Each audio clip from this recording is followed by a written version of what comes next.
Hello साथियों, नमस्कार। मैं आपके गुप्ता सभी का स्वागत करता हूं। और जैसे कि आपको पता है, हमने भारत के भूगोल की एक श्रृंखला स्टार्ट की थी और इसके अंतर्गत हमने जो भारत की जो नदियां थी उनको कंप्लीट कर लिया है। भारत की नदियों को हमने 3 भागों में बांटा था, ठीक है। उनको जितनी भी नदियां थी वो हमने सब देख ली थी।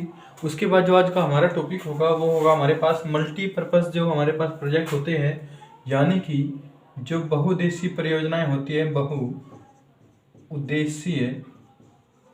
बहुउद्देशीय परियोजनाएं होती है, उन पर चर्चा करेंगे। बहुउद्देशीय परियोजनाएं जो होती है उन पर चर्चा करेंगे। इन्हीं परियोजना को हम, जो बहुउद्देशीय परियोजना होती है उन्हीं को हम नदी घाटी परियोजना भी बोल देते हैं। नदी घाटी परियोजनाएं तो नदी घाटी परियोजनाएं कहे या क्या कहें हम, बहुउद्देशीय परियोजनाएं। इन सभी का अर्थ क्या होता है? एक अर्थ दोनों का सेम होता है, नदी घाटी परियोजनाओं का भी, और दूसरा क्या होता है साथियों, हमारे पास बहुउद्देशीय परियोजनाओं का भी। अगर हम बात करें बहुउद्देशीय परियोजनाएं होती क्या है, देखो, कोई भी नदी होगी, उस नदी पर बहुत तरह से इसका जल को यूज करने के लिए, उस जल को इस्तेमाल करने के लिए हमें कोई ना कोई परियोजनाएं बनानी पड़ेगी। और उन परियोजनाओं का नाम ही क्या है? बहुउद्देशीय परियोजनाएं।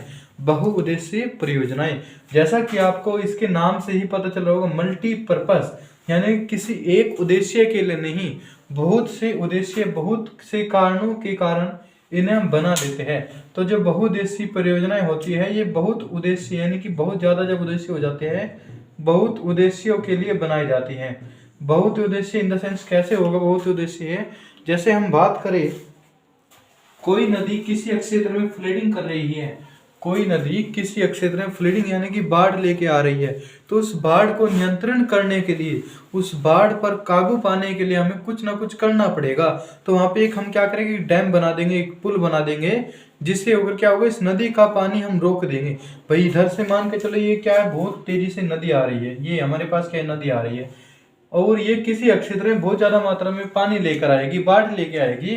तो उसी के चलते हम यहाँ पे क्या बना देंगे, एक बैराज, एक पुल बना देंगे, जिसके अंदर क्या होगा, कुछ दरवाजे होंगे, ठीक है। अब क्या होगा, इस पुल में जितना भी पानी हमें चाहिएगा, इसमें गेट लगे होंगे, उसी के द्वारा इतना ही पानी हम आगे छोड़ते रहेंगे। अब ये जो पुल बना है, जो ये यहाँ पे बांध बना हुआ है, बांध बोले या डैम बोले इंग्लिश में, ठीक है, डैम हो जाएगा, बांध हो जाएगा, या एक बैराज बोल दीजिएगा, बात एक ही है। तो इन तीनों में का काम क्या है, मोटे तौर पे यदि हम देखा जाए, इनका उद्देश्य क्या क्या है, हम जो बहुउद्देशीय परियोजनाएं हैं, किन उद्देश्य के लिए हम इसे बनाते हैं। तो सबसे पहले जो हमारे पास उद्देश्य आ जाएगा, वो आ जाएगा हमारे पास पेयजल और सिंचाई के लिए। जो हम, यदि हम इनके उद्देश्य की बात करें, उद्देश्य,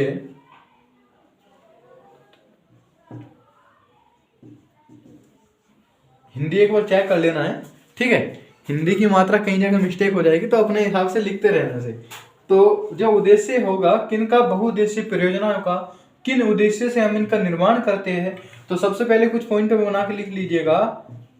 पेयजल एवं सिंचाई के लिए, एवं सिंचाई के लिए। तो इनका जो उद्देश्य होगा किस लिए होगा, एक तो हमारे पास पेयजल के लिए होगा, दूसरा सिंचाई के लिए, यानी कि पीने के जल के लिए तथा सिंचाई के लिए। आपने देखा होगा एक इंदिरा गांधी नहर है राजस्थान में, जो बहुत सूखे वाला जो क्षेत्र था, जहाँ से पाकिस्तान की बॉर्डर लगती थी, ठीक है, लगती है वर्तमान में भी। तो वहाँ पे क्या है कि इंदिरा गांधी नहर के कारण ही वहाँ पे क्या होती है, अब कृषि होती है, खेती होती है। उससे पहले वहाँ पे खेती बहुत ही कम होती थी, ना के बराबर होती थी। जनसंख्या रहित क्षेत्र थी, ज्यादा जनसंख्या वहाँ पे निवास नहीं करती थी, क्योंकि जनसंख्या वहीं पे रहेगी जहाँ पर उन्हें पानी की सुविधा मिले, पीने के लिए पानी भी चाहिएगा, ठीक है, रहने के लिए पानी, पानी बहुत इंपॉर्टेंट जो चीज होती है, वस्तु होती है, ठीक है। तो पेयजल सिंचाई के लिए। दूसरा इसका उद्देश्य क्या होता है, यदि इनकी बात करें, जल विद्युत उत्पादन के लिए, जल विद्युत उत्पादन के लिए हमको बिजली बनानी है। अब बिजली के जो टर्मिनेट जो हमारे लगेंगे, वे भी कहाँ पे लगेंगे, जहाँ पानी की अधिक बहाव हो या पानी अधिक स्पीड से गिरता हो। तो वहां पे हम क्या करेंगे, बांध बना देंगे, पानी को रोक के, और फिर अचानक उनपे जो हमारे पास जो पंखड़ी लगाए जाते हैं, पंखे लगाए जाते हैं, उनके ऊपर से पानी को गिरा जाता है, जिसके कारण वे हमारी घूम जाती है। उन्हें हम किसी दिन साइंस की क्लास में देख लेंगे क्या चीज होती है वो, ठीक है। तो दूसरा हो जाएगा जल विद्युत उत्पादन के लिए। जो तीसरा हमारे पास उद्देश्य होगा साथियों, होगा बाढ़ नियंत्रण के लिए। बाढ़ नियंत्रण के लिए, बहुत से क्षेत्रों में बाढ़ आती है ज्यादा, तो उनको नियंत्रित करने के लिए भी हम बहुउद्देशीय परियोजनाओं का इस्तेमाल करते हैं। तो बाढ़ के नियंत्रण के लिए हो गया। उसके बाद यदि हम बात करें साथियों, तो यहाँ पे हो जाएगा जैव विविधता संरक्षण के लिए, बायोडाइवर्सिटी का अगर हमें संरक्षण करना है, कंजर्वेशन करना है, तो उसके लिए भी होगा जैव विविधता संरक्षण हेतु। ठीक है, जैव विविधता के संरक्षण के लिए। उसके बाद यदि और भी बात करें हम, देखो मत्स्य पालन के लिए भी हो जाएगा, मत्स्य मछली पालन के लिए भी हो जाएगा, मत्स्य पालन के लिए भी हो जाएगा। उसके बाद यदि बात करें कृषि के लिए, यानी जो हमारे पास एग्रीकल्चर है, कृषि है, उसके लिए हो जाएगा, पशुपालन के लिए हो जाएगा। तो बहुत ही सारे उद्देश्य है हमारे बहुउद्देशीय परियोजनाएं बनाने के लिए। देखो आपको बुक में भी मिल जाएगी, एक परियोजना मिल जाएगी। जैसे हम बात करें कौन सी, दामोदर घाटी परियोजना, दामोदर नदी पर है, सबसे पहली बनी थी। भाखड़ा नागल परियोजना जो है सतलज नदी पर है। ऐसे तो आपको हर बुक में मिल जाएगी, हर जो आपके पास लुसेंट होगी, हर विद्यार्थी के पास अक्सर कर लुसेंट की बुक जरूर मिलती है, तो वहां पर मिल जाएगी। लेकिन उसके कुछ ना कुछ हमें नया सीखना है। उन बुकों को तो हर कोई पढ़ रहा है। ठीक है, कंपटीशन का मतलब है कि आपको किसी से नौकरी छीनना है, आपको कोई नौकरी दे नहीं रहा है, आपको नौकरी दूसरे से लेना है। और आप नौकरी कब लोगे दूसरे, जॉब कब लोगे दूसरों से, जब आप उनसे ज्यादा थोड़ा सा मेहनत ज्यादा करोगे, ज्यादा उनसे ज्यादा पढ़ोगे। तो इसलिए कह रहा हूं कि ज्यादा से ज्यादा जितना पढ़ा जा पढ़ लीजिएगा, जहां से मिल रहा है पढ़ते रहिएगा। ठीक है, तो यदि हम बात करें बहुउद्देशीय परियोजनाएं की, देखो दामोदर घाटी परियोजना हमारी सबसे पहली थी, लेकिन मैं यहाँ से स्टार्ट नहीं करूंगा, मैं स्टार्ट करूंगा एक सीक्वेंस से। एक सीक्वेंस कैसा, जैसे हमने नदी पढ़ी थी, नदी को हमने दो भागों में बांटा था। पूरे भारत की जो नदी थी उनको हमने दो भागों में बांटा था, अगर मैं नदी की बात करूं, क्योंकि हमारे पास जो परियोजनाएं बनेगी, बहुउद्देशीय परियोजनाएं, ये कहीं पर बनेगी, हमारे पास जो नदी होगी, नदी का पानी को ही तो नियंत्रित करेंगे, नदी के पानी पर ही तो हम डैम बनाएंगे, बांध बनाएंगे। तो उसी से संबंधित हमें पढ़ना है। तो जो हमारे पास नदी थी, जैसे हमने नदी को दो भागों में बांट के पढ़ा था, दो भाग कौन कौन से थे हमारे वे, एक थे हमारे पास हिमालयी नदी, हिमालयी नदी। ठीक है, हिमालयी नदी में हमने तीन नदी पर चर्चा की थी मुख्य से। तीन नदी जो तंत्र थे, हिमालयी नदी यानी कि जो हिमालय से निकलेगी, और दूसरा था हमारे पास प्रायद्वीपीय नदी, प्रायद्वीपीय नदी या दक्षिणी नदी, दक्षिण भारत की नदी। तो हमारे पास हिमालय नदी में भी तीन नदी तंत्र थे, तीन नदी तंत्र थे हमारे। इसके अंतर्गत भी कौन कौन से थे, जब हमने पढ़ा था सिंधु नदी तंत्र से स्टार्टिंग की थी, सिंधु नदी तंत्र सबसे पहला क्या हो जाएगा, सिंधु नदी तंत्र। सिंधु नदी तंत्र, इंडस जो सिविलाइजेशन है, इंडस जो रिवर सिस्टम था उसकी बात थी। दूसरा था हमारे पास ब्रह्मपुत्रा नदी, ब्रह्मपुत्रा नदी या गंगा नदी तंत्र, कोई भी बोल लीजिएगा। तो तीन तंत्र थे, गंगा नदी तंत्र। तो तीन नदी तंत्र हो गए, सिंधु नदी तंत्र, ब्रह्मपुत्रा नदी तंत्र, गंगा नदी तंत्र। और जब हम प्रायद्वीप भारत की नदियां पढ़ रहे थे, इनको भी हमने दो भागों में बांटा था। एक था जो पश्चिम की ओर बह के चलती है, पश्चिमी नदी, या अरब सागर में, अरेबियन सी में गिरने वाली नदी, अरब सागर में गिरने वाली नदी, अरब सागर में गिरने वाली नदी, अरब सागर में गिरने वाली नदी, अरेबियन सी में जो नदी गिरती है। उसके बाद दूसरी थी हमारे पास बंगाल की खाड़ी में गिरने वाली नदी, बंगाल की खाड़ी में गिरने वाली नदी। तो हमने जब नदी पढ़ी थी, तो नदी में भी हमने इनका क्रम को देखा था कि कौन कौन से हमें क्रम में, सीक्वेंस में पढ़नी है। तो नदी में हमने दो भागों में बांटा था भारत की सभी नदियों को, हिमालयी नदी और दूसरा था हमारे पास प्रायद्वीपीय भारत की नदी।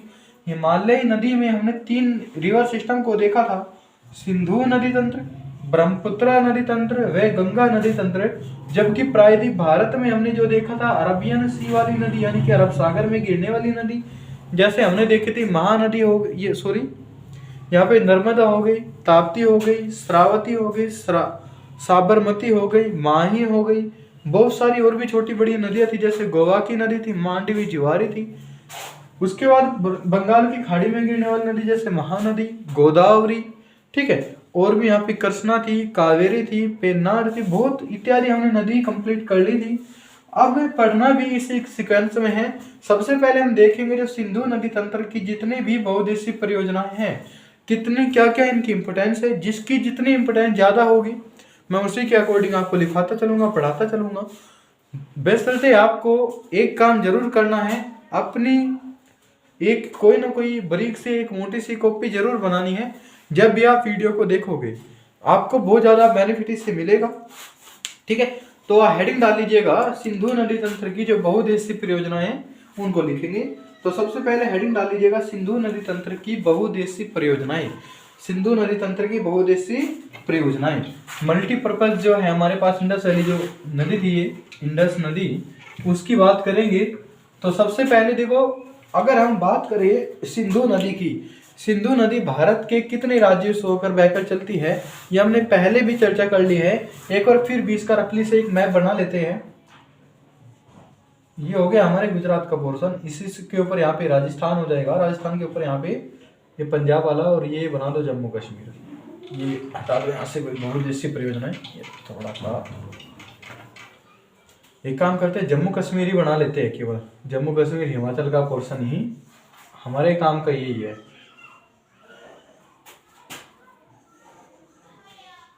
काम का तो भारत सभी है, लेकिन आज के जो क्लास का है अभी जो हमें पढ़ना है वो इतना ही काम का है। ठीक है, ये हो गया हमारे पास जम्मू कश्मीर वाला पोर्शन, ये बन गया राजस्थान का, और ये हो गया गुजरात का। ठीक है, यदि हम बात करें सिंधु नदी की, आपको पता है सिंधु नदी जो हमारे पास सिंधु नदी थी उसका जो उद्गम हुआ तिब्बत में हुआ है, तिब्बत में हुआ था, और तिब्बत से निकलकर ये नदी भारत के लद्दाख से होती हुई, ठीक है, और चिल्लास नामक स्थान से होती है सीधा पाकिस्तान में एंट्री कर जाती है। यदि हम बात करें सिंधु नदी की, हमारे पास जो मेन रिवर है सिंधु नदी, ये हमारे पास कौन सी है साथियों, सिंधु नदी। ये कौन सी है, पूरी की पूरी सिंधु नदी। देखो मैं यहाँ पे नदी नहीं पढ़ाऊंगा, नदी के बारे में जहाँ से उद्गम हुआ है वो हमारे काम के नहीं है। ये हमने पहले वीडियो में जितने भी नदी की वीडियो मिल जाएगी आपको प्ले लिस्ट में जाकर, वहाँ पे आप सब नदी को देख सकते हैं।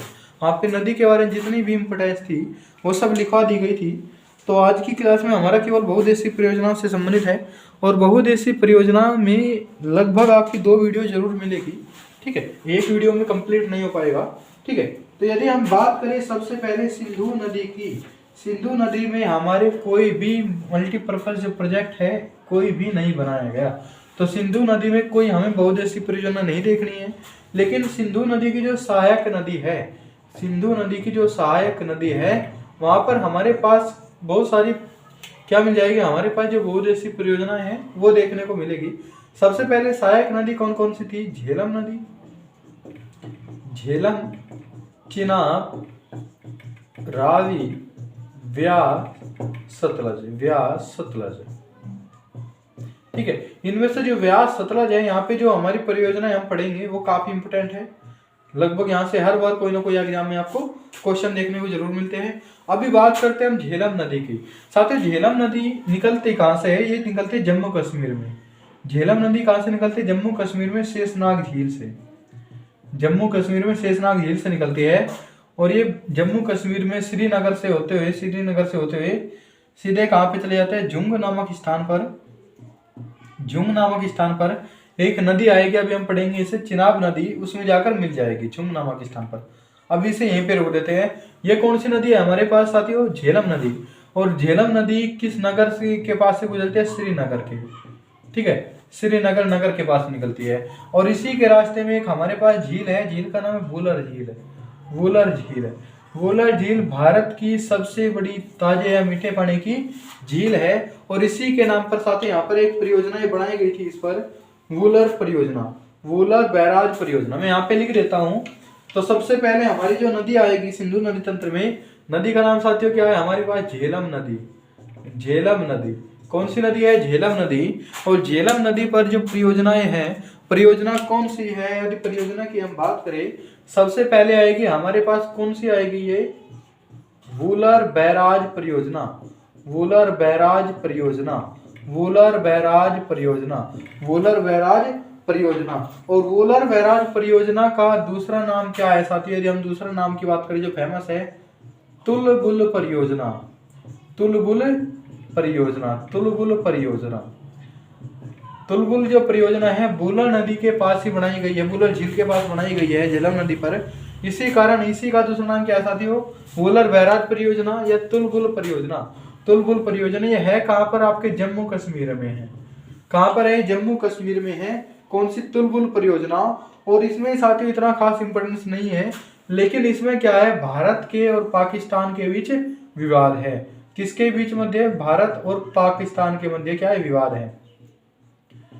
क्या है, विवाद है। विवादित ये क्या है, हमारे पास बैराज है। आपको पता होगा जब सिंधु नदी तंत्र हम पढ़ा रहे थे उसी टाइम हमने एक सिंधु जल समझौते की बात की थी। सिंधु जल समझौता, सिंधु जल समझौता कब हुआ था, ये 1960 में हुआ था। भारत और पाकिस्तान के मध्य हुआ था। विश्व बैंक ने समझौता कराया था। इसमें हमने देखा था जो उत्तर की 3 नदियां हैं, 3 नदियां कौन कौन से साथियों, सिंधु नदी, उसके बाद झेलम नदी, और उसके बाद चिनाब नदी।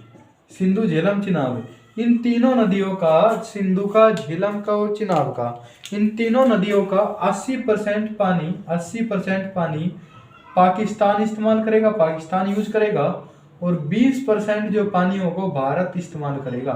उत्तर की जो 3 नदियां थी उनका 80%, यानी कि 80% किन किन का, सिंधु का, झेलम का और चिनाब का पाकिस्तान यूज करेगा, जबकि 20% जो पानी होगा भारत यूज करेगा। और इससे जो तुलबुल परियोजना बनी थी उसी में जो पाकिस्तान का कहना है कि ये 1960 का जो समझौता हुआ था उसका उल्लंघन है। उल्लंघन क्यों कह रहा है, क्योंकि ये कह रहा है कि हमें 80% पानी यूज करने की परमिशन मिली थी, ठीक है, जबकि भारत इसमें बहुत ज्यादा पानी यूज कर रहा है, ठीक है। तो इसी के चलते थोड़ा ध्यान रखना, ये विवादित है, इंपोर्टेंट है। काफी बार एग्जाम में सीधा सीधा आ गया, तुलबुल परियोजना किस राज्य में है, किस नदी पर है। झेलम नदी पे एक परियोजना और है, उरी परियोजना। कौन सी है, उरी परियोजना। उरी परियोजना ये भी जम्मू कश्मीर में है। उरी फिल्म भी है ना, उरी, तो उसी यहीं पे है उरी। उरी परियोजना भी कहाँ पर है, जम्मू कश्मीर में। किस नदी पर है, झेलम में। तो झेलम में 2 परियोजना ध्यान रखनी है हमें, एक का नाम है उरी और दूसरी का नाम क्या है हमारे पास, वोलर बैराज परियोजना या तुलबुल परियोजना। तुलबुल परियोजना, इनके केवल नाम ही ध्यान रखने, एक्स्ट्रा हमें ज्यादा कुछ पॉइंट इसमें नहीं है। तो झेलम नदी में 2 परियोजना कौन कौन सी हो गई हमारे पास, तुलबुल हो गई और दूसरी कौन सी होगी, उरी परियोजना, उरी परियोजना। उसके बाद बात करें साथियों हम चिनाब नदी की। जो चिनाब नदी है, चिनाब नदी का जब हमने उद्गम की बात की थी, चिनाब नदी का उद्गम कहाँ से हुआ, हिमाचल प्रदेश में। चिनाब का जो उद्गम हुआ है कहाँ से, हिमाचल प्रदेश में। 2 धारा से हुआ था, चंद्रा और भागा के रूप में, चंद्रा और भागा, और ये बन जाएगी हमारे पास चिनाब नदी। चिनाब नदी भारत में हिमाचल से होते हुए कहाँ पे जाएगी, है पंजाब, जम्मू कश्मीर से जाते हुए सीधा पाकिस्तान में एंट्री करेगी। और पाकिस्तान में एंट्री करने के बाद मिठानकोट नामक स्थान पर, कहाँ पर, मिठानकोट नामक स्थान पर सिंधु में मिलेगी। और ये झेलम भी इसी में जाके मिल जाती है, किसमें, चिनाब में। अब चिनाब की यदि हम बात करें, चिनाब में जो परियोजनाएं हैं, चिनाब नदी में जो परियोजना है, चिनाब नदी की जो परियोजनाएं है, चिनाब या चेनाब बात एक ही है, ध्यान रखना इसे, चिनाब या चेनाब बात एक ही की करें हम। तो चिनाब नदी में 3 परियोजना हमें देखने को मिलेगी। सबसे पहले हमारे पास सलाल परियोजना। कौन सी है साथियों, सलाल परियोजना, सलाल परियोजना, सलाल। उसके बाद यदि हम बात करें दुलहस्ती, दूसरी कौन सी है, दुलहस्ती, दुलहस्ती। और तीसरी का नाम है बगलिहार। कौन से है साथियों, बगलिहार परियोजना। ये तीनों की तीनों परियोजनाएं हमारे पास जम्मू एंड कश्मीर राज्य में, जम्मू कश्मीर राज्य में है। सलाल परियोजना, दुलहस्ती परियोजना, बगलिहार परियोजना। सलाल, दुलहस्ती और बगलिहार, सलाल, दुलहस्ती और बगलिहार परियोजना किस, कहाँ पे है, ये जम्मू कश्मीर में चिनाब नदी पर है। इनमें ये जो है ना दुलहस्ती और बगलिहार, इन पर भी विवाद है पाकिस्तान के और भारत के मध्य। ये भी दोनों क्या है, विवादित परियोजनाएं हैं, विवादित परियोजनाएं हैं। तो देखो भारत के और पाकिस्तान के मध्य केवल 4 है जो विवादित परियोजनाएं हैं, ठीक है। भारत के और पाकिस्तान के मध्य 4 ऐसी परियोजनाएं जो विवादित है। दुलहस्ती हो गई, दूसरी हो गई हमारे पास बगलिहार, ये चिनाब पर है। तीसरी हमने देखी अभी तुलबुल परियोजना, तुलबुल परियोजना, तुलबुल परियोजना। और जो चौथी आएगी ना साथी, वो आएगी किशन गंगा। चौथी परियोजना जो है वो है किशन गंगा।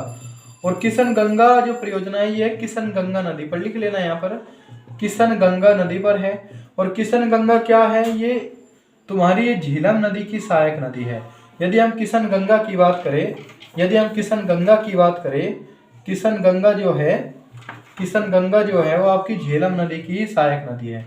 किशन गंगा जो है वो आपकी झेलम की ही सहायक नदी है। ठीक है, किशन गंगा किसकी सहायक नदी है साथियों? झेलम की।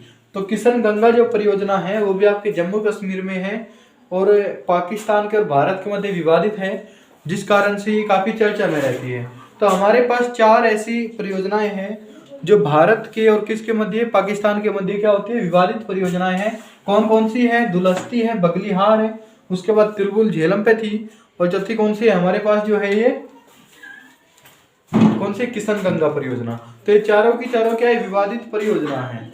चारों की चारों क्या है? विवादित परियोजना है। उसके बाद जो हमारे पास नदी आ जाएगी साथियों, वो आ जाएगी हमारे पास रावी नदी। कौन सी है साथियों? रावी नदी। रावी नदी। तो हमने बात कर लिया झेलम नदी की, चिनाब नदी की। उसके बाद जो आएगी रावी नदी, और रावी का उद्गम भी आपके कहाँ से हुआ? हिमाचल प्रदेश में हुआ है, रोहतांग दर्रे से। रोहतांग दर्रे से, ठीक है। और ये भी निकलेगी यहाँ से चल के, जब कहाँ पे जाएगी? पाकिस्तान में, और चिनाब नदी में मिल जाएगी। अब यदि हम इसकी बात करें कौन कौन सी यहाँ पर नदी घाटी जो परियोजनाएं हैं साथियों, इसमें ना 2 बांध बनाए गए हैं मुख्यतः। कौन कौन से? सबसे पहले तो हिमाचल प्रदेश में ही एक परियोजना, इसका नाम चमेरा परियोजना, चमेरा घाटी परियोजना। मैं यहाँ पे लिख देता हूँ कि यहाँ पे रावी नदी में सबसे पहली जो परियोजना आएगी हमारे पास कौन सी आएगी? चमेरा परियोजना। चमेरा परियोजना। और ये अभी हाल ही में कुछ ही समय पहले एक एग्जाम हुआ था, उसमें पूछ ली गई थी। ठीक है, चमेरा परियोजना। चमेरा परियोजना कहाँ पर है? हिमाचल प्रदेश में। चमेरा परियोजना कहाँ पर है? हिमाचल प्रदेश में। किस नदी पर है? रावी नदी पर है। उसके बाद यदि हम बात करें कौन सी है दूसरी परियोजना है हमारे पास? थीन बांध परियोजना। दूसरी है साथियों थीन बांध परियोजना। थीन बांध परियोजना बहुत बार पूछी जाती है, थीन बांध परियोजना, थीन बांध परियोजना। और जो थीन बांध जो परियोजना है, ये 3 राज्यों की संयुक्त परियोजना है। 3 राज्यों की संयुक्त परियोजना है। किन किन की? साथ 3 की 2 राज्यों की, सॉरी यहाँ पर पंजाब की और हिमाचल की, पंजाब की और हिमाचल प्रदेश की संयुक्त परियोजना है। पंजाब की और हिमाचल की संयुक्त परियोजना है। थीन परियोजना जो है पंजाब हिमालय की संयुक्त परियोजना है, हिमाचल की संयुक्त परियोजना है। जो थीन बांध परियोजना है इसका एक नया नाम रखा गया है अभी। नया नाम क्या है साथियों? इसका जो नया नाम रखा गया है वो है रणजीत सिंह, जो वहाँ पे सरदार थे रणजीत सिंह, पंजाब के राजा भी रहे, राजा रणजीत सिंह के नाम पर ही इनका रणजीत सिंह सागर परियोजना। रणजीत सिंह सागर परियोजना, रणजीत सिंह सागर परियोजना। तो क्वेश्चन क्या आ जाता है? रणजीत सिंह सागर परियोजना किस नदी पर है? तो कौन सी हो गया हमारे पास? रावी नदी। तो रावी नदी पर क्या है हमारे पास? रणजीत सिंह सागर परियोजना है। और इनका दूसरा नाम क्या है? थीन बांध परियोजना। थीन बांध परियोजना है। तो इन्हें थोड़ा ध्यान रख लेना है जरूर, यहाँ से एग्जाम में क्वेश्चन कोई ना कोई मिल ही जाता है। उसके बाद साथियों यदि हम बात करें जो हमारे पास अब इम्पोर्टेंट जो चलेगी वे कौन कौन से हैं, ठीक है। तो उसके बाद आ जाएगी हमारे पास सतलज नदी। उसके बाद कौन सी आ जाएगी? सतलज नदी। और सतलज नदी जो है हमारे पास काफी इंपोर्टेंट है। इससे पहले साथियों व्यास नदी भी आएगी, लेकिन व्यास नदी को मैं अभी रोक रहा हूँ। हम बात करते हैं पहले सतलज नदी की। कौन सी नदी? सतलज नदी। तो हेडिंग डाल लीजिएगा सतलज नदी। अब सतलज नदी पे कौन सा बांध है, क्या इसकी इंपोर्टेंस है, उसकी हम बात करेंगे, ठीक है। सबसे पहले तो हम बात कर लेते हैं सतलज नदी निकलती कहाँ से? राकिस्ताल झील से। जो मानसरोवर थी यहाँ पे राकिस्ताल से यहाँ से नदी निकलेगी सतलज नदी, और भारत में हिमाचल प्रदेश में शिपकिला दर्रे से प्रवेश करेगी। कौन सा दर्रा है साथियों? शिपकिला दर्रा है, शिपकिला दर्रा। और यहाँ से प्रवेश करेगी हिमाचल प्रदेश में, और हिमाचल के होते पंजाब में जाएगी, और पंजाब के बाद कहाँ पे चली जाएगी? पाकिस्तान में चली जाएगी। और ये भी जाके किस में मिल जाती है? तुम्हारी चिनाब नदी मिल जाती है। अब साथी यदि हम इसकी बात करें, सबसे पहले तो इसमें हिमाचल प्रदेश में एक परियोजना है, सब इसका नाम बहुत कम मिलेगा आपको, बहुत कम बुकों में। तो इसका नाम है साथियों क्या है? नाथपा झाकरी परियोजना। नाथपा झाकरी परियोजना, नाथपा झाकरी परियोजना, नाथपा झाकरी परियोजना। ये कहाँ पर है? आपके हिमाचल प्रदेश में। नाथपा झाकरी जो परियोजना है, नाथपा झाकरी जो परियोजना है, ये कहाँ पर है? आपके हिमाचल प्रदेश में है। और किस नदी पर है? सतलज नदी पर है, सतलज नदी पर है। उसी के बाद साथ ही यहाँ पर एक इम्पोर्टेंट है भाखड़ा नागल परियोजना, जो उसी के बाद जो दूसरी परियोजना आती है भाखड़ा नागल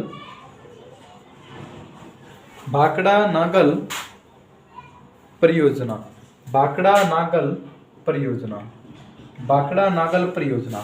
और भाखड़ा नागल जो परियोजना है इसके अंतर्गत 2 बांध बनाए गए हैं। भाखड़ा नागल परियोजना के अंतर्गत 2 बांध बनाए गए हैं। कौन कौन से साथी? एक तो भाखड़ा है, भाखड़ा, और दूसरा है नागल परियोजना। दूसरा कौन सा साथ है? नागल परियोजना, नागल बांध। तो 2 बांध है भाखड़ा नागल परियोजना में। कौन कौन से बांध है? भाखड़ा बांध और दूसरा है हमारे पास नागल बांध। भाखड़ा बांध और नागल बांध, भाखड़ा बांध और नागल बांध। जो भाखड़ा बांध है आपका ये हिमाचल प्रदेश राज्य में, भाखड़ा बांध कहाँ पर है? हिमाचल प्रदेश में। और नागल जो बांध है आपके पंजाब राज्य में। कहाँ पर है? पंजाब राज्य में है। नागल बांध कहाँ पर है? पंजाब राज्य में है। यदि हम इनकी बात करें भाखड़ा बांध की, ये बना कब था या इसकी नींव कब रखी गई थी? साथ ही इसकी जो नींव रखी गई थी वो 17 नवंबर 1955 में नींव रखी गई थी। 1955 में क्या हुई थी? इसकी नींव रखी गई थी। उस टाइम के जो प्रधानमंत्री थे कौन थे? पंडित जवाहरलाल नेहरू जी थे, उनके द्वारा इसकी नींव रखी गई थी। तो भाखड़ा बांध की जो नींव रखी गई थी कब रखी गई थी? 1955 में। ये बनकर तैयार हुआ था 1962 में, क्या हुआ था? तैयार हुआ था। और इसे राष्ट्र को समर्पित कर दिया गया था 1963 में। राष्ट्र को समर्पित कर दिया गया था, यानी कि यह परियोजना कब बन गई थी? 1963 में बिल्कुल तरह से ये राष्ट्र को समर्पित कर दिया गया था उस समय के प्रधानमंत्री पंडित नेहरू जी के द्वारा, और पंडित नेहरू जी ने इसे एक नाम और दिया था भाखड़ा बांध को। भाखड़ा बांध को किस नाम से जाना जाता है? क्या नाम दिया था? पंडित नेहरू जी ने इसे नाम दिया था इसे चमत्कारी विराट वस्तु, चमत्कारी विराट वस्तु। तो क्वेश्चन क्या आ जाएगा? पंडित जवाहरलाल नेहरू जी ने किसे चमत्कारी विराट वस्तु की संज्ञा दी थी? तो कौन आ जाएगा हमारे पास? भाखड़ा बांध आ जाएगा। क्या आ जाएगा साथियों? भाखड़ा बांध आ जाएगा। और ये पूरी की पूरी जो परियोजना है भाखड़ा नागल बांध, इसे भी एक नया नाम दिया था। नया नाम क्या दिया था साथियों? आधुनिक भारत का नवीन मंदिर। क्या कहा था इसे? आधुनिक भारत का नवीन मंदिर। आधुनिक भारत का नवीन मंदिर किसे कहा जाता है? भाखड़ा नागल बांध परियोजना कहा जाता है। किस नदी पर है? सतलज नदी पर है। यदि हम नागल बांध की बात करें, नागल बांध आपका 1952 में स्टार्ट हुआ था और यहाँ से आपकी 2 नहर निकाली गई थी। मैं थोड़ा सा मैप को अब क्लियर कर दे रहा हूँ क्योंकि यहाँ से आपकी थोड़ा सा समझ तो आ गया होगा कौन सी नदी की हम बात कर रहे हैं, तो कहाँ से निकलेगी ये नदी। तो सिंधु की हम बात कर रहे हैं और सिंधु में हम सतलज नदी पर आ चुके हैं। अब सतलज नदी की यदि हम बात करें तो यहाँ पे कौन सा एक नागल बांध है। नागर बांध में आपकी परियोजना 2 नहर निकाली गई है। कौन सी नहर है साथियों? एक नाम है, पहली जो नाम है विष्ट दोआब नहर, विष्ट दोआब नहर। और ये आपके पंजाब राज्य में। विष्ट दोआब नहर कहाँ पे है? ये पंजाब राज्य में है। और दूसरी जो नहर यहाँ से निकाली गई थी वो है आपकी भाखड़ा नहर। और ये आपकी पंजाब, राजस्थान और हरियाणा जो हिमाचल प्रदेश है उनकी संयुक्त है ये नहर। पंजाब प्लस राजस्थान प्लस कौन सा? हिमाचल जो है, जो हमारे पास हिमाचल है, इन तीनों के द्वारा संयुक्त नहर यहाँ पे बनाई गई थी। और आपको पता होगा ये नहर कहाँ पर? हनुमान नगर जो है यहाँ पर, हनुमानगढ़ जिला है कहाँ पर? राजस्थान का। हनुमानगढ़ जिले में क्या होती है? सिंचाई के लिए ये नहर बहुत ज़्यादा इंपॉर्टेंट है, तो इसे थोड़ा ध्यान रखना है, ठीक है। और यदि हम पूरी परियोजना की बात करें साथियों, पूरी जो परियोजना है, पूरी परियोजना में यहाँ पे बिजली का भी उत्पादन किया जाता है। सिंचाई के लिए भी यहाँ से नहर निकाली गई है बहुत ज़्यादा मात्रा में, तो हमें वो भी देखना है। उसके बाद साथियों एक हमारे पास नहर जो आएगी, उसके बाद जो परियोजना आएगी, परियोजना का नाम है इंदिरा गांधी नहर परियोजना। तो भाखड़ा नागल बांध परियोजना हमने देख लिया किस नदी पर है, सतलज नदी पर है, सतलज नदी पर है। एक पॉइंट और लिख लेना है, जहां पर भाखड़ा बांध बनाया गया है हिमाचल प्रदेश में, जहां पर भाखड़ा बांध बनाया गया है उसी के पीछे जब बांध बना दिया गया है, अब मान के चलो ये यहाँ पे क्या जा रही है, एक नदी जा रही है, उसके सामने एक बांध बना दिया गया है। अब बांध बना दिया जाएगा तो यहाँ पे क्या होगा, कहीं ना कहीं जल भराव भी होगा, क्योंकि जल की मात्रा अधिक होगी, यहाँ पे रुकने के कारण जल स्तर बढ़ेगा, तो यहाँ पे एक जलाशय बन गया है। यहाँ पे क्या है, भाखड़ा बांध के पीछे की यदि हम बात करें हिमाचल प्रदेश में, भाखड़ा बांध के पीछे एक जलाशय बन गया है। जलाशय, जलाशय का मतलब एक झील, और झील कैसी है, मानव निर्मित है, यानी कि कृत्रिम झील है, कृत्रिम झील। तो भाखड़ा नागल बांध के पीछे की यदि हम बात करें, खाली भाखड़े बांध के पीछे की यदि बात करें, हिमाचल प्रदेश में एक जलाशय बना हुआ है जिसे गोविंद सागर जलाशय, गोविंद सागर झील कहा जाता है, गोविंद सागर झील कहा जाता है।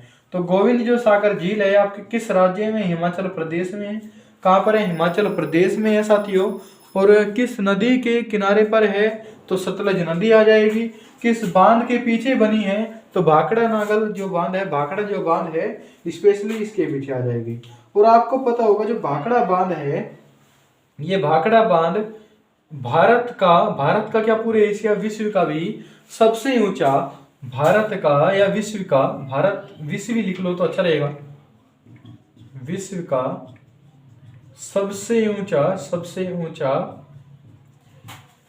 ऊंचा गुरुत्वीय बांध है, गुरुत्वीय बांध है, गुरुत्वीय बांध है। आपने पढ़ा होगा, एक तो सबसे ऊंचा बांध होता है और एक होता है गुरुत्वीय बांध है।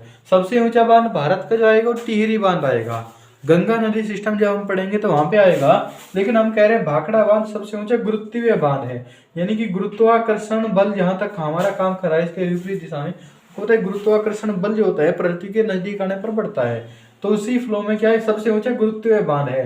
वहां पर गुरुत्वाकर्षण बल का भी बिल्कुल फ्लो वही है जो यहाँ पर है, धरा पर है। तो सबसे ऊंचा गुरुत्वीय बांध की बात करें तो भाखड़ा बांध आ जाएगा, सतलज नदी पर है। इसकी यदि ऊंचाई की बात करें 226 मीटर, कितनी ऊंचाई है इसके साथ, 226 मीटर इसकी ऊंचाई है। तो विश्व का या भारत का सबसे ऊंचा जो, अगर हम गुरुत्वीय बांध की बात करें तो कौन सा आएगा, हमारे पास भाखड़ा बांध आएगा। वैसे तो ये संयुक्त रूप से लिखा मिलता है भाखड़ा नागल बांध, लेकिन फिर भी अगर इन दोनों में से छांटना पड़ जाए, भाखड़ा और नागल में से, तो हमारे पास आएगा भाखड़ा बांध जो कि हिमाचल प्रदेश में है। कहाँ पर है, हिमाचल प्रदेश में है।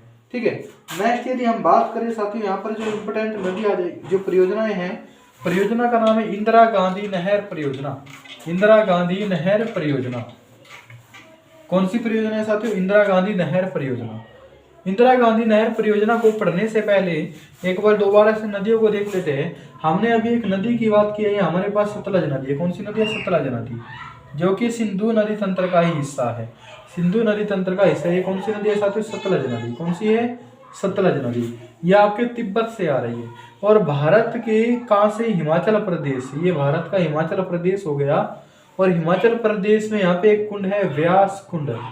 हिमाचल प्रदेश में एक कुंड है, व्यास कुंड, और यहाँ से एक नदी निकलेगी। कौन सी नदी है, व्यास नदी। कौन सी नदी है साथियों, व्यास नदी। कौन सी नदी है, व्यास नदी। और व्यास नदी पंजाब में जाने पर, कहाँ पर जाने पर, पंजाब में। ये कहाँ है, स्थान है पंजाब। स्थान कहाँ पर है साथियों, पंजाब। और पंजाब में एक जिला है, स्थान है कपूरथला। पंजाब के कपूरथला, पंजाब की कपूरथला में जाने के बाद व्यास नदी सतलज नदी में मिल जाती है। और यहीं पे एक बांध है, बांध का नाम है हरि के बैराज। हरि के बैराज, यह हरि के बांध की बात करें, हरि का बांध या हरि के बैराज। हरि का जो बांध है, हरि का जो बैराज है, वो कहाँ पर है, पंजाब में है। किस नदी पर है, सतलज और व्यास नदी पर, सतलज और व्यास नदी पर है। अब साथियों यहाँ से कपूरथला, यहाँ पे लिख देता हूँ साथियों, यहाँ पे लिख दिया मैंने, ये पंजाब और पंजाब का कपूरथला, यहाँ पे क्या हो रहा है, संगम हो रहा है। और पंजाब के कपूरथला जो हरि के जो बैराज है, यहाँ पर, यहाँ से हमारी एक नहर निकाली गई है। उसी नहर का क्या नाम है साथियों, इंदिरा गांधी नहर। क्या कहा जाता है इसे, इंदिरा गांधी नहर। क्या है, इंदिरा गांधी नहर। ये निकल गया हमारे पास नहर।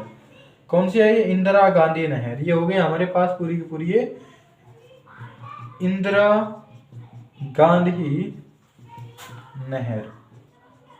इंदिरा गांधी नहर, इंदिरा गांधी नहर कहाँ से निकली है? हरी के बैराज से निकली है। हरी के बैराज कहाँ पे है? ये पंजाब में है। तो पंजाब से इंदिरा गांधी नहर निकाली गई। ये यहाँ पे क्या हरी के बैराज है और यहाँ से हमारे पास इंदिरा गांधी ये नहर निकल गई। इंदिरा गांधी नहर कहाँ से निकली है साथियों? आपके पंजाब में हरी के बैराज से। इंदिरा गांधी नहर में किन किन नदियों का पानी आता है? तो व्यास नदी और सतलज नदी, व्यास नदी और सतलज नदी। और जो इंदिरा गांधी जो नहर है ये किन राज्यों की है? ये मुख्यतः किन किन राज्यों में पानी जाता है इसका? तो हमारे पास कहाँ पे आ जाएगा? राजस्थान। सबसे ज्यादा जो नहर इंपोर्टेंट है कहाँ के लिए? राजस्थान के लिए, राजस्थान के लिए। और इंदिरा गांधी जो नहर है वो कैसे? एक सिंचाई नहर है। कैसी नहर है साथियों? एक सिंचाई नहर है। और ये विश्व की सबसे विशालतम सिंचाई नहर में आती है। यानी कि भारत की, यहाँ पे लिख लेना है, भारत की सबसे बड़ी, भारत की सबसे बड़ी सिंचाई नहर, भारत की सबसे बड़ी सिंचाई नहर कौन से? हमारे पास इंदिरा गांधी नहर है। इंदिरा गांधी नहर है जो कि पश्चिमी राजस्थान में सबसे ज्यादा महत्वपूर्ण है। पश्चिमी राजस्थान में जहाँ पर जनसंख्या भी निवास नहीं कर पा रही थी, जो पाकिस्तान के बॉर्डर से टच है, वहाँ पे मरुस्थल है क्योंकि बारिश होती नहीं है। तो वहाँ पे क्या होते हैं? सिंचाई के लिए, पानी के लिए बहुत ज़्यादा महत्वपूर्ण है। ठीक है, तो इसे थोड़ा बहुत इंपॉर्टेंट ध्यान रखना है। इंदिरा गांधी नहर को राजस्थान में मरु गंगा भी कहा जाता है। मरु गंगा भी कहा जाता है। मरु गंगा का मतलब मरुस्थल की जो गंगा है वो किससे कहा जाता है? इंदिरा गांधी नहर को कहा जाता है। इंदिरा गांधी नहर को कहा जाता है क्या? मरु की गंगा या मरुस्थल की गंगा भी इसे कहा जा रहा है। मरुस्थल की गंगा भी इसे कहा जा रहा है। तो इतनी चीज हमें इसमें ध्यान रखनी है। चिनाब नदी में वो कौन सी हो गया हमारे पास? सतलज नदी में, सतलज नदी में। तो सिंधु नदी तंत्र में जितनी हमारे पास परियोजनाएं थी वो इतनी ही थी। इतने को हमें बहुत अच्छे से ध्यान रखना है। उसके बाद यदि लिखते हो तो एक परियोजना और बची हुई है हमारे पास, व्यास परियोजना। कौन से साथियों? व्यास परियोजना। इंदिरा गांधी नहर हमारे इतने ही थे, इसमें इतना ही ध्यान रखना है। अभी बाद में हम इसको देख लेंगे जब एग्रीकल्चर पढ़ेंगे तो उस टाइम इसका महत्वपूर्ण जो पार्ट था वो देख लेंगे हम। ठीक है, नेक्स्ट बात करते हैं कौन सी है हमारे पास। अगली जो परियोजनाएं आएगी वो आएगी हमारे पास व्यास नदी पर है, व्यास परियोजना। कौन से साथियों? व्यास परियोजना, व्यास परियोजना, व्यास परियोजना। तो व्यास परियोजना की यदि बात करें किस नदी पर है तो आंसर क्या होगा? व्यास नदी पर है। किस नदी पर है? व्यास नदी पर। कौन सी नदी पर है? व्यास नदी पर, व्यास नदी पर। किन राज्यों की संयुक्त परियोजना है? तो Punjab plus Rajasthan, Punjab plus Rajasthan plus Haryana, plus Haryana. Himachal की जगह यहाँ पे हरियाणा आ जाएगा। तो पंजाब राजस्थान हरियाणा की क्या है? संयुक्त परियोजना है। संयुक्त ये क्या है? पर्पस के बनाई गई संयुक्त परियोजना है। ठीक है, और व्यास नदी परियोजना में 2 बांध बनाए गए हैं। कितने बांध बनाए गए साथियों? 2 बांध यहाँ पे बनाए गए। दोनों बांध इंपोर्टेंट है। नंबर 1 है हमारे पास देहर बांध या पड़ोहो बांध, पड़ोहो या देहर बांध, पड़ोहो या देहर बांध, पड़ोहो या देहर बांध। और ये आपके कहाँ पर है? हिमाचल प्रदेश में। कहाँ पर है साथी? हिमाचल प्रदेश में। पड़ोहो या देहर बांध कहाँ पर है? आपके हिमाचल प्रदेश में है। दूसरा बांध है हमारे पास पोंग बांध। ये काफी बार एग्जाम में आ चुका है, पोंग बांध। कौन सा साथी? पोंग बांध, पोंग बांध। ये भी कहाँ पर है? आपके हिमाचल प्रदेश में। ये भी कहाँ पर? हिमाचल प्रदेश में। और ये दोनों की दोनों जो बांध है जल विद्युत के लिए प्रसिद्ध है, जल विद्युत के लिए प्रसिद्ध है। यानी कि बिजली उत्पादन के लिए क्या साथी यहाँ पर प्रसिद्ध है ये बांध। तो हमें इतना ध्यान रखना है। तो हमने जितने भी सिंधु नदी तंत्र की जो भी थे इन्हें ध्यान रखना है। इसमें ना जो पोंग बांध है, ये पोंग बांध एक उद्देश्य के लिए और बनाया गया था। जब इसका उद्देश्य था पोंग बांध के, यदि उद्देश्य की बात करें, पोंग बांध का जब बनाया गया था उस टाइम इसका उद्देश्य क्या था? पर्पज क्या था? क्यों इसे बनाया गया था? पर्पज था सर्दियों के दिनों में, शीत ऋतु में या सर्दियों के दिनों में, शीत ऋतु में या सर्दियों के दिनों में, शीत ऋतु में इंदिरा गांधी नहर में जल की आपूर्ति करना। इंदिरा गांधी नहर में जल की आपूर्ति करना, जल की आपूर्ति करना, जल की आपूर्ति करना। साथियों आपको पता है जो सतलज नदी है या जितने भी हिमालय तंत्र की जो नदी है उनका जो मेन जो निकलने का जो स्रोत होता है वो होता है आपके पास ग्लेशियर। ग्लेशियर से ये नदी निकलती है। यदि हम बात करें सर्दियों के दिनों की, सर्दियों के दिनों में बर्फ पिघलनी कम हो जाती है, जिसके कारण नदियों में पानी कम हो जाता है। तो उसी को ध्यान में रखते हुए पोंग बांध बनाया गया था। किस उद्देश्य से कि सर्दियों के दिनों में जो इंदिरा गांधी जो नहर बनाई गई है, इसमें यदि पानी की कमी होती है या पानी का जो अगर बहाव कम होता है, तो हम जो पोंग बांध में जितना पानी हमने रोक के रखा है उस पानी को हम इंदिरा गांधी नहर में छोड़ देंगे। तो इंदिरा गांधी नहर में जो मदद करने के लिए या जल आपूर्ति के लिए एक बांध बनाया गया था वो था पोंग बांध। किस नदी पर है? व्यास नदी पर। काफी इंपॉर्टेंट है। तो आज की वीडियो में इतना ही रखते हैं और कल की वीडियो में जितनी भी हमारे पास बहुउद्देशीय परियोजनाएं हैं लगभग कवर करने की कोशिश करेंगे और इन्हें लिखते चलना है, पढ़ते चलना है। 1 से 2 बार वीडियो को देख लीजिए करेगा, यहाँ पे हर चीज़ रिवाइज हो जाएगी तो अच्छा रहेगा। ठीक है, तो वीडियो को अंत तक देखने के लिए आप सभी का धन्यवाद और वीडियो को शेयर भी करते चले, सब्सक्राइब भी करते चले, जब भी तो कुछ फायदा होगा आपका भी। Okay, thank you.